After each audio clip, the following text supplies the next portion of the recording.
Halo, nama saya Mia dan saya adalah anggota tim respon cepat Palang Merah dan Bulan Sabit Merah.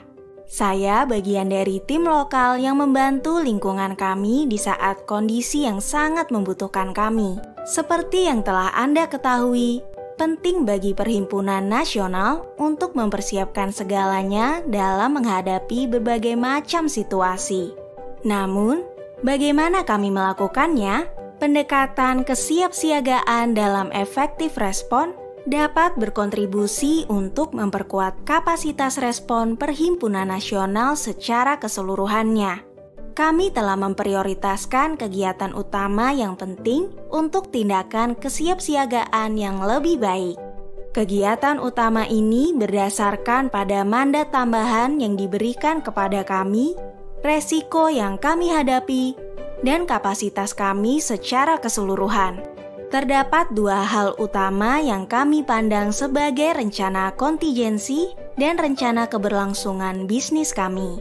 Dalam video singkat ini, saya ingin memberitahu Anda lebih banyak tentang dua rencana tersebut yang berkaitan satu dengan yang lainnya, tetapi memiliki tujuan yang berbeda. Rencana kontingensi mempersiapkan organisasi untuk memberikan respon dengan baik ketika keadaan darurat dan potensi dampak kemanusiaannya. Rencana keberlangsungan bisnis adalah perangkat untuk memastikan bahwa sistem Perhimpunan Nasional akan tetap terus berfungsi selama masa krisis. Apa itu perencanaan kontingensi? Perencanaan kontingensi memastikan bahwa kita tahu apa yang harus dilakukan ketika kita ada peringatan dini atau saat keadaan darurat terjadi. Hal ini membutuhkan informasi tentang apa saja bahaya yang ada di wilayah kita, koordinasi yang baik dengan mitra lokal, dan penjelasan tentang peran yang dimainkan oleh Perhimpunan Nasional kita untuk menanggapi berbagai jenis keadaan darurat.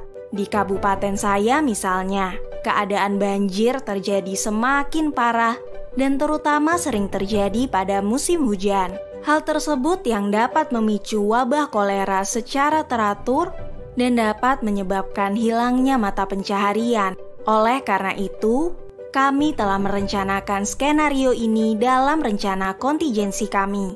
Rencana tersebut menguraikan bagaimana melakukan persiapan dan menanggapi banjir, efek gabungannya dan keadaan darurat yang berkaitan, serta hal yang memungkinkan kita untuk bertindak lebih efektif saat keadaan darurat. Apa itu rencana keberlangsungan bisnis atau BCP? Rencana keberlangsungan bisnis adalah perangkat untuk memastikan bahwa sistem Perhimpunan Nasional tetap terus berfungsi saat masa krisis. Contohnya, memastikan adanya akses ke sumber daya dan memungkinkan tim responden dapat berkomunikasi dengan pusat operasi darurat dan melanjutkan proses bisnis ketika programnya tiba-tiba terganggu. Bagaimana kita sebagai sebuah organisasi dapat melewati situasi krisis?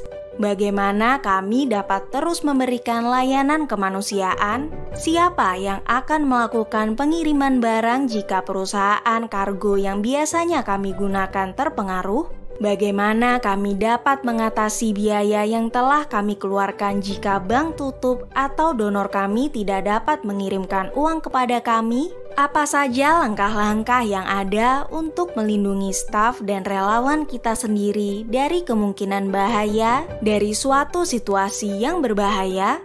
Gerakan Palang Merah Bulan Sabit Merah memainkan peran penting ketika keadaan darurat, dan hal tersebutlah yang menyebabkan Perhimpunan Nasional harus mengidentifikasi sebelumnya bagaimana bencana dapat mempengaruhi sistem internalnya. Rencana-rencana tersebut merupakan proses organisasi inti di setiap Perhimpunan Nasional. Oleh karena itu, saya dapat meyakinkan Anda bahwa waktu yang dihabiskan untuk perencanaan akan mengarah pada penghematan waktu ketika bencana terjadi. Kita juga tahu bahwa berinvestasi dalam kesiapsiagaan bencana sangat penting dalam hal menyelamatkan nyawa manusia, kecepatan dalam pemulihan, dan pengembalian ekonomi.